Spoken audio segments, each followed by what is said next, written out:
Hey, I'm James the Ragamuffins, and let's talk about Bloodstock 2026. Now, by the looks of it, Bloodstock had an amazing year this year. It's a festival I've still yet to go to. Maybe next year's the year. We'll talk about that a bit more in a moment. But I know a friend that's gone. I've chatted to him very briefly about it. He said it's been phenomenal. There were so many great bands that I would have seen this year. That the big one was that Trivium headline set, especially seeing the set list, seeing the guests that came out for it, production. I'm very sad to have missed that. However, already on the Friday during Bloodstock, they announced next year for their 25th anniversary, 25 bands that are going to be playing, including the headliners. Now, this has been a festival that's been on my radar for a long time. It's never worked out whether it's due to actual real life and work or just dates or just bits and pieces that I've never been able to go. Alex has never gone, Dan's never gone, and it's something that I really feel that I want to go to in particular. I've heard just so many good things about Bloodstock. If you've been before, let me know down below your experiences and how wonderful it seems to be. But I'm hoping next year is going to be the year. And as always, you look at lineups for festivals as they come out, and is it going to be interesting? Are there bands that are going to pull you there? And this announcement for next year, there's bands that are going to pull me there. Now, straight off the bat, the Friday headliner, Lamb of God, I grew up on this band. I listened to them incessantly growing up, and it formed a lot of my music listening, I think. Growing up doing some drumming, I instantly fell in love with Chris Adler's drumming style, how unique it was. You could tell it's a drum performance by him. Now, admittedly, after he left under their kind of circumstances, I did fall off a little bit. He was a big reason why I still listened to them up until that point. Seen them live once before. Me and Alex saw them, I want to say it was in Bournemouth or Southampton a long time ago. And so it's been quite a while. I've wanted to kind of see these guys live again. I've wanted to see Lamb of God. And so seeing them in a headline slot like this gets me very excited. And immediately, straight away, I'm intrigued. Next up, Slaughter to Prevail. Despite all the controversies, this is a very interesting booking. Bloodstock are very good at elevating bands to a headline status, that they're still young in their careers or giving them like a chance to prove themselves.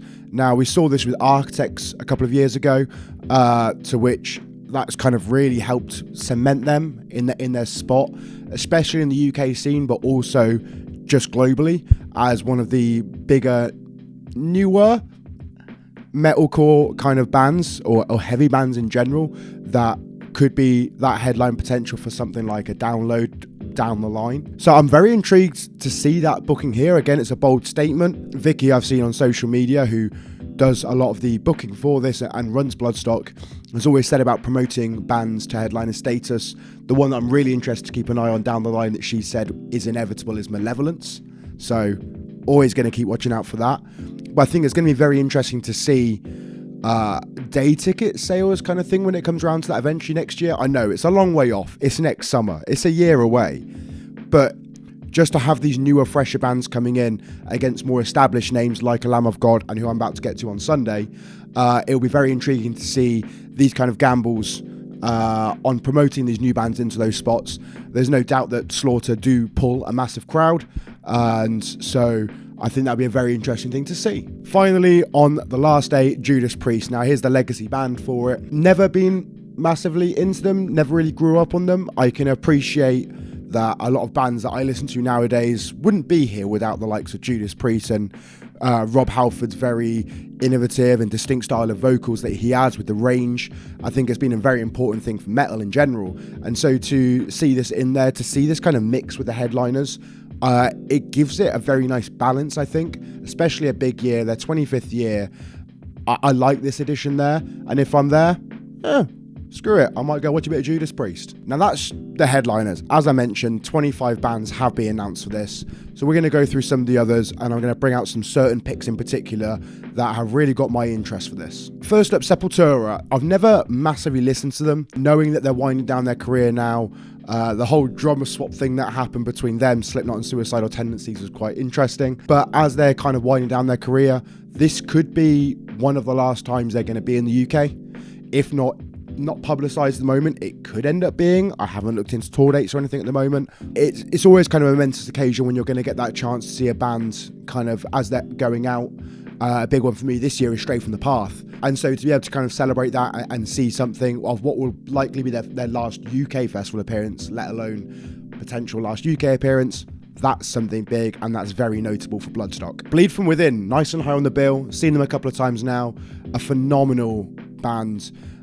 Very innovative. They're always one of the most fun, energetic live bands I've seen. Now, I've never necessarily listened to them a hell of a lot on record, but just always great memories of seeing them the past couple of years at Download. Saw them support Trivium on a tour a couple of years ago, and they know how to really get a room moving.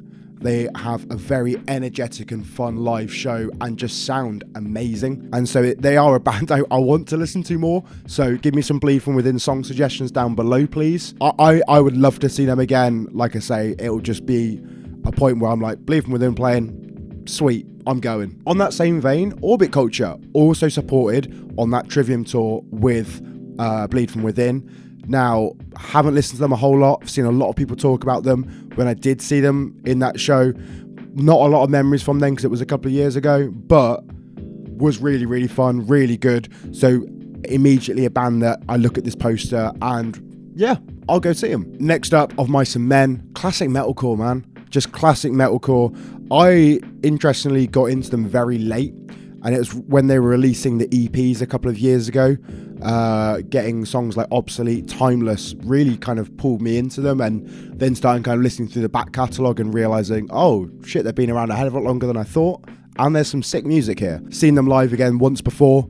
Very, very good, very, very fun. And yeah, this is a band that earmarked out I would go and see immediately once again. North Lane, now again, another band that I've seen a couple of times, not necessarily listened to on record. It's kind of that electronic metalcore sounds that it doesn't appeal hugely to me. Controversial maybe, but they do put on an amazing live show. Hey, again, if I'm there, I'll see it. Solid band.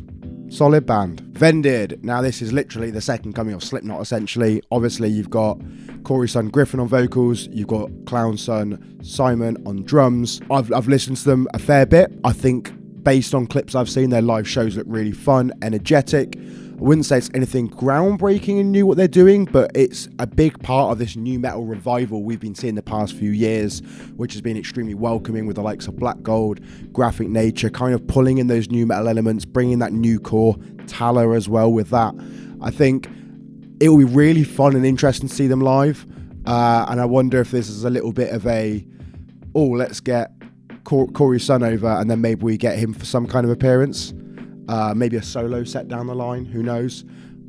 Don't think Slipknot will be playing Bloodstock. They'll be back at Download in a couple of years. Come on, it's going to happen, isn't it? Let's be honest. So those are like the main bands, like personally for me. There's a lot of other ones on here that I've heard names, not necessarily listened to music, that I think are really good. It's really notable on here. Seeing stuff like Biohazard, I've seen that name thrown about so many times. Wednesday 13, I mostly know of him from being in Murder Dolls with Joey Jordison in the past. Carpenter Brute, my friend Callum has kind of shown me bits and pieces before. Yeah, it is a really, really good lineup. It seems like a really strong way to celebrate the 25 years for Bloodstock. And yeah, I'm hoping to be there. So if you've been to Bloodstock, let me know down below. Should the Ragamuffins be making an appearance next year? Should we go to Bloodstock for the first time? Shall I enter the bin jousting? Now, I've been tempted. If I'm going to go, I'm going to do this. Just seems like an amazing festival. Heard so many good things. Now, festival season is pretty much wrapped up at this point. Go and check out our vlogs from ones we've been to this summer. Slam Dunk, Download, 2000 Trees. But wait, we have one more. Burn It Down Festival, end of August, a couple of weeks away. Very, very excited to go to that again. I think third year in a row we've been to Burn It Down. Phenomenal festival if you haven't been before. If you don't know about Burn It Down, look it up. Go watch out our vlogs from the past couple of years. Check out interviews we've done with bands there, such as Graphic Nature and Shields. And if you're going to Burn It Down, see us there, come say hello. Always nice to chat with people. Always nice to talk about music with everyone else. Subscribe to the channel. We've got more shit coming your way with Burn It Down, with podcasts, with vlogs, all kinds of fun things. We love talking about metal, pop punk, alternative, heavy shit. and we love talking about it with you guys. So you can also join our Ragamuffin Club, link in description, free Facebook community, and we can all interact a little bit better than we can do kind of in the YouTube comment section.